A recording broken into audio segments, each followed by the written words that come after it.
Ferrari unfortunately once again struggled significantly, this time during the 2025 Formula One Belgian Grand Prix weekend held at the legendary Spa-Francorchamps circuit. The qualifying session for the sprint event proved to be complicated and challenging due to a technical problem suffered by Lewis Hamilton's SF-25 car, which unfortunately resulted in his premature and disappointing elimination in the first sprint qualifying segment. Charles Leclerc managed to progress to the third and final qualifying session, Q3, but ultimately had to surrender to the overwhelming pace advantage demonstrated by the McLaren team. Even Max Verstappen, driving the updated Red Bull RB21, performed better over the weekend.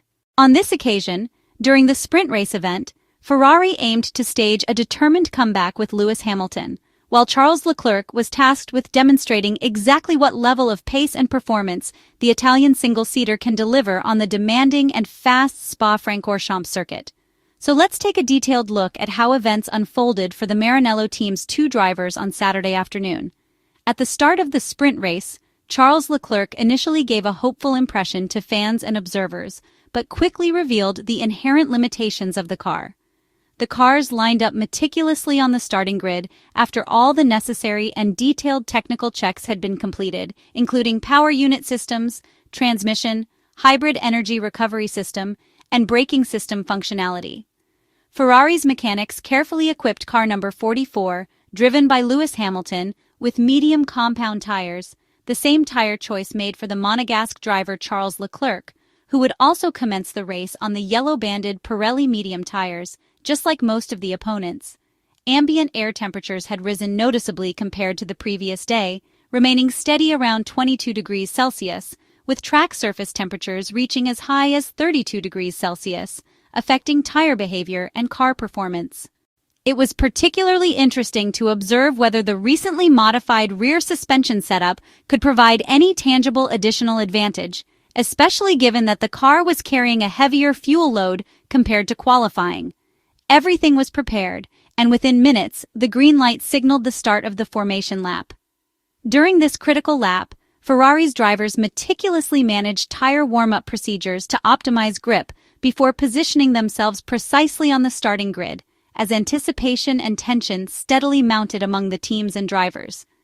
Starting the sprint race from the second row of the grid, Charles Leclerc skillfully took advantage of the aerodynamic slipstream created by the McLaren ahead of him, and, at the end of the fast Kemmel Straight, launched a decisive overtaking attack on Lando Norris, who had adopted a cautious approach at the start to avoid any unnecessary risks in the opening meters of the race, carefully steering clear of potential collisions within the tightly packed group of cars. Although Charles Leclerc initially closed in on the other MCL-39 car of Oscar Piastri, he failed to mount a serious overtaking attempt, and it became clear that the Ferrari SF-25 car would not be able to match the pace of its main rivals. While Charles Leclerc tried his best to maintain his position on the track, the McLaren MCL-39 began to appear increasingly in his mirrors. By the third lap, the lack of drag reduction system on the two leading cars forced Charles Leclerc to concede the position. The significant speed advantage generated by the movable rear wing was simply insurmountable on this fast circuit. From the very first kilometers of the race, it became clear that Ferrari was unable to match the pace set by Max Verstappen and Oscar Piastri, who were consistently faster. Meanwhile, Lewis Hamilton had overtaken Nico Hülkenberg and was setting his sights on the Williams of Alexander Albon. Lewis Hamilton's goal remained to climb as high as possible in the race standings and secure point-scoring positions. Examining the timing data and lap times, it quickly became evident that Charles Leclerc was destined to race in isolation, too slow to challenge the frontrunners but fast enough to maintain a gap over his immediate pursuers. This technical stalemate felt like a tacit acknowledgement of the car's current limitations. Ferrari settled for a less ambitious race result.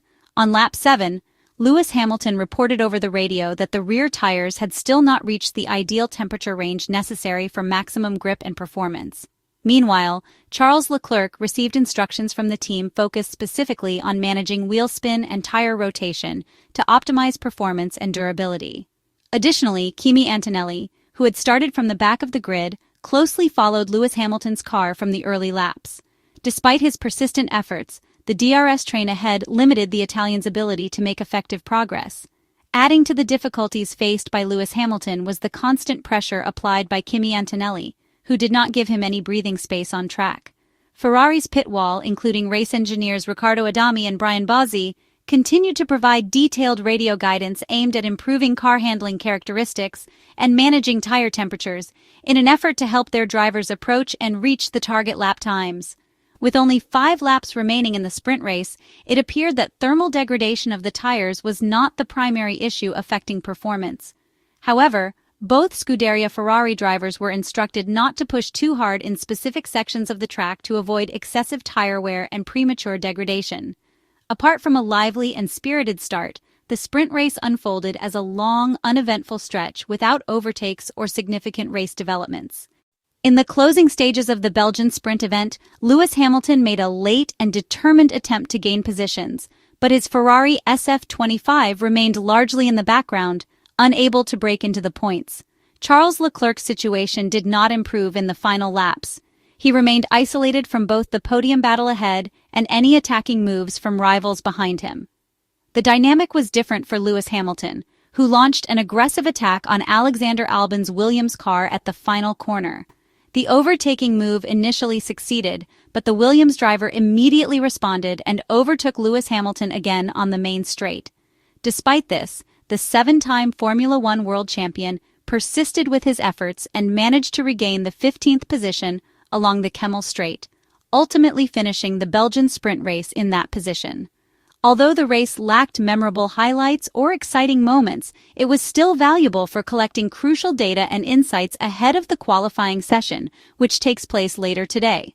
Even Ferrari race engineer Brian Bozzi confirmed over the radio that some useful and important information had been gathered during the sprint race.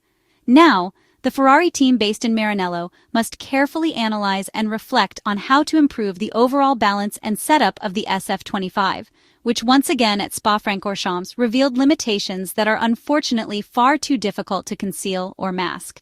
As the 2025 Formula One season progresses, it is becoming increasingly clear that Ferrari faces significant challenges to regain competitiveness against their main rivals. The Belgian Grand Prix sprint race once again highlighted the gaps in performance and the urgent need for technical improvements, particularly in car setup and balance. Both Charles Leclerc and Lewis Hamilton are working tirelessly with their engineers to extract the maximum potential from the SF-25, but Spa-Francorchamps proved to be a difficult track where these efforts have yet to translate into solid pace.